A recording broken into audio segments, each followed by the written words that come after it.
Tapos lagyan natin ng ham. Bisaya lang kay nag-react diri nga. Anong nagtagalog daw ko sus. Basher sa kani siya nako ba. Ang Bisaya na lang ko kay Cebuana naman daw ko.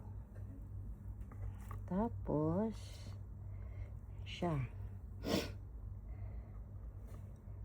kamatis and 1 kamatis. Sorry na mga. Yes. Then like that. And like that.